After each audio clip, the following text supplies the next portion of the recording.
Isaac Hayes sat in a recording studio in Memphis in 1971 with an orchestra he had assembled himself using money the budget did not contain.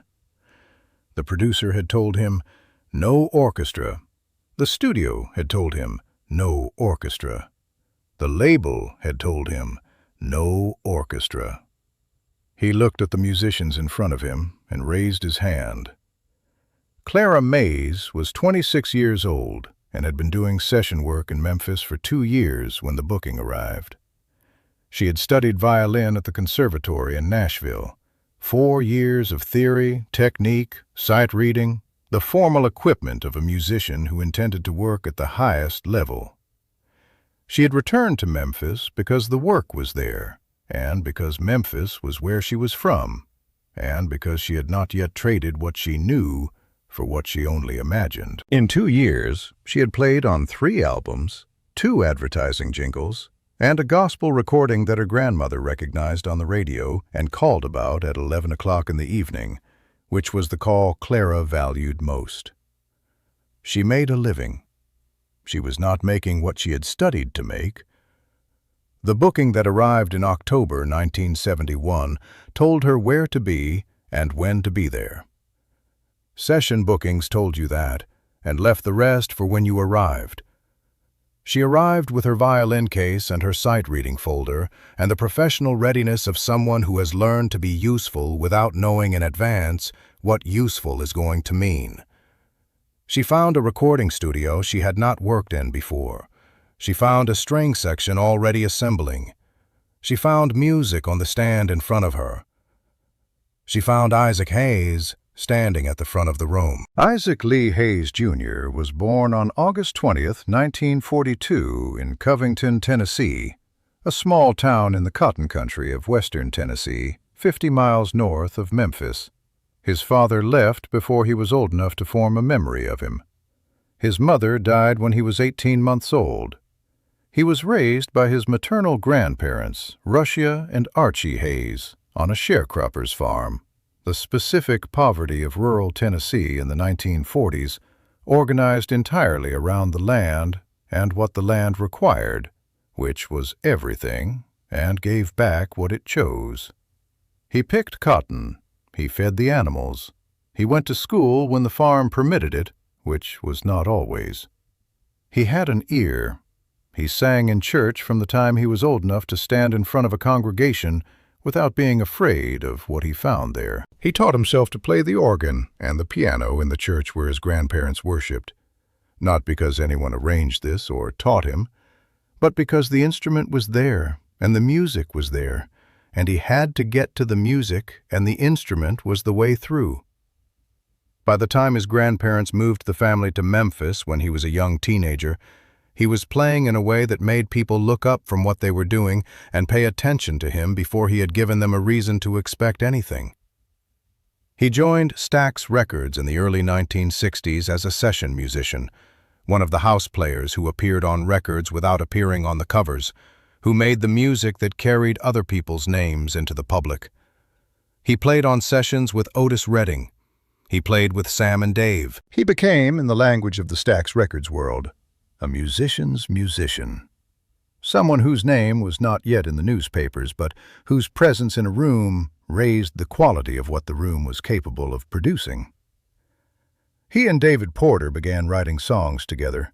Hold On, I'm Coming, Soul Man, When Something Is Wrong with My Baby, songs that entered the radio and stayed there, that sold and moved and made careers. Isaac Hayes wrote them. Other people's names were on the front of the albums. In 1969, Stax gave him an album of his own. They did not have high expectations for it. They gave him a budget and expected a conventional soul record, 8 or 10 tracks, radio length, the format the market understood. Isaac Hayes delivered 4 tracks. One of them, a cover of By the Time I Get to Phoenix, which Glenn Campbell had made a hit in 1967, ran 18 minutes and 42 seconds. It was not a radio record. It was a statement about what soul music could contain, when the person making it was permitted to decide for himself what the container was supposed to be. Hot Buttered Soul sold over 1 million copies. It stayed on the charts for more than a year. It is described, by the people who study these things, as the record that opened the space that everything from Marvin Gaye's What's Going On to the entire structural ambition of hip-hop eventually moved through. It was made by a man who had spent 8 years writing other people's songs and who, when given the chance to make something of his own, made something nobody had made before. The Shaft assignment arrived in the summer of 1971. Gordon Parks, the first black director to helm a major Hollywood studio film, was making a picture for MGM about a black private detective named John Shaft.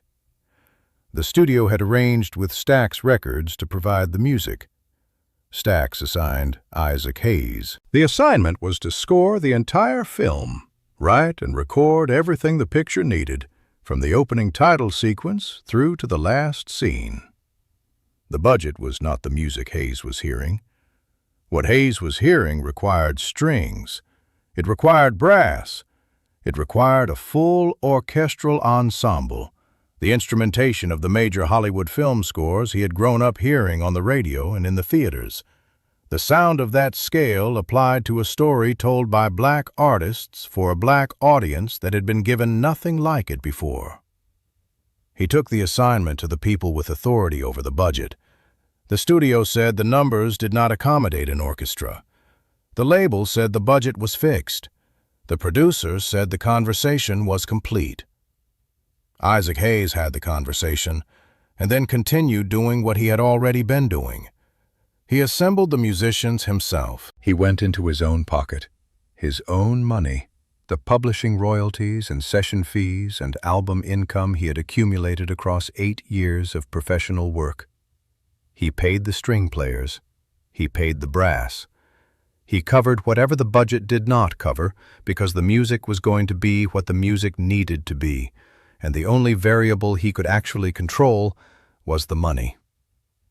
Clara arrived the first morning of the sessions and opened the music on her stand and played through her part in her head before the room had fully settled, the specific pre-session ritual of a trained musician, the private run-through that tells you what you are about to be asked to do before anyone asks. What she played through was not difficult in the conventional sense. It was dense. The string writing asked the violin section to do things that strings do not typically do in popular music. To carry melodic weight while holding rhythmic precision. To function simultaneously as texture and as lead. To enter and leave the pocket of the rhythm section with a discipline that orchestral training teaches, but popular session work rarely demands. She played through her part and understood, before a note had been played in the room, that what she had been called in to be part of was not what she had expected when the booking arrived. Hayes stood at the front of the room. He was not a conductor in the formal sense. He had not studied conducting at a conservatory. He had learned what he knew, the way he learned everything, by listening, by doing, by the specific self-education of a person who has had to teach himself what the institution did not provide. But he knew what he wanted. He knew it with a precision that made the absence of formal training entirely beside the point. He walked the musicians through the arrangement before they began. He sat at the piano and demonstrated the harmonic structure so that the strings could hear what they were playing against. He answered questions in a language that was not the language of the conservatory, but that communicated the same information the conservatory would have communicated because he had arrived at the same understanding through a different path. He raised his hand. The musicians lifted their instruments. The bow of the string section moved as one. Clara played 3 days of sessions on the Shaft score. She played the string arrangements through their full development, the passages where the strings were absent, holding the silence before the wah-wah guitar, and then the entry which she described to her mother afterward as arriving the way something arrives when it has been building up pressure behind a door and the door finally opens. She had played string parts on soul recordings before. She had not played string parts that asked the strings to do this, to carry this particular weight in this particular relationship with the rhythm in service of a sound that did not have an existing category to go into. She went home after the third day and told her mother she had been part of something. Her mother asked what kind of something. Clara said she was not entirely sure yet. She said, "Larger than I understood when I walked in." Shaft opened in theaters on July 2, 1971. The music opened the film. The wah-wah guitar establishing the groove in the first two bars, the strings entering behind it, the full arrangement building across the opening title sequence into something that told the audience, before anyone spoke a word, exactly what kind of film they were watching, and exactly who had made it, and for whom it was being made. The picture grossed $47 million against a budget of $1.2 million. It is credited with reviving MGM's financial position at a moment when the studio was in serious difficulty. Critics said things about the music that critics did not typically say about blaxploitation pictures, that Hayes had brought to a commercial genre an ambition the genre had not previously been asked to accommodate. The soundtrack album was released separately and sold on its own terms, not as a tie-in, but as a record that stood independent of the film it had been made for. The Grammy nominations arrived. The Oscar nomination arrived. On the evening of April 10, 1972, Isaac Hayes walked onto the stage of the Dorothy Chandler Pavilion in Los Angeles. He was wearing the presentation he had constructed across the years since Hot Buttered Soul, the cape, the gold chains against his bare chest, the deliberate visual statement of a man who had decided what he was going to look like on any stage the industry placed him on, and who had not asked anyone's permission for the decision. He accepted the Academy Award for Best Original Song. He said what he said, brief, composed, specific, and walked back off the stage. He was the first black composer in the history of the Academy of Motion Picture Arts and Sciences to win Best Original Song. The Academy had existed since 1927, 44 years. He was the first. Clara watched the ceremony from her apartment in Memphis. She had not told many people about the sessions. It was not the kind of thing that came up easily, and explaining it required more than she usually had time to give. She watched Isaac Hayes hold the award and stand in front of the room exactly as he had decided to stand in front of it. She sat with what she had been a part of in the way that you sit with things that are yours without being fully yours, present in the making of it, not visible in the acknowledgement of it. She was not bitter about this.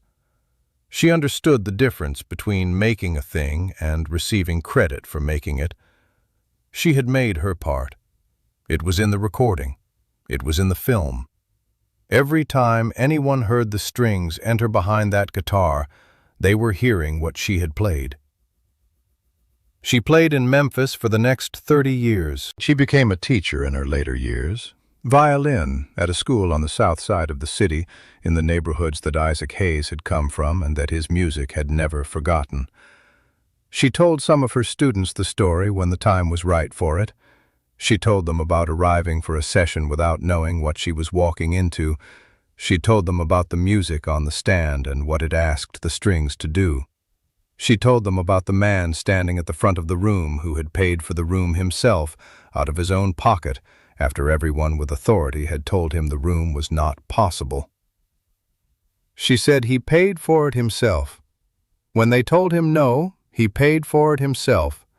And then he stood on the biggest stage in the industry in exactly the way he decided he was going to stand there, wearing exactly what he decided he was going to wear. She said, That is what it looks like when a person decides that the container is not going to determine what goes inside it. Isaac Hayes died on August 10, 2008, in Memphis, Tennessee. He was 65 years old. The Shaft soundtrack has never gone out of print. The opening, the wah-wah guitar, then the strings entering behind it, remains one of the most recognized passages in American film music. He won the Grammy. He won the Oscar. He changed what Hollywood believed a black composer was permitted to bring to a film score, using his own money to prove the point, in a room that nobody with authority said he was allowed to fill. The orchestra was in the room. The music was in the room. The only question had ever been, who was going to pay for it? Subscribe to Untold Soul Legends. Every week we find the moments behind the music that changed everything. The comment section is open. Tell us which Soul Legends story you want to hear next. If this one stayed with you, share it with someone who needed to hear it today.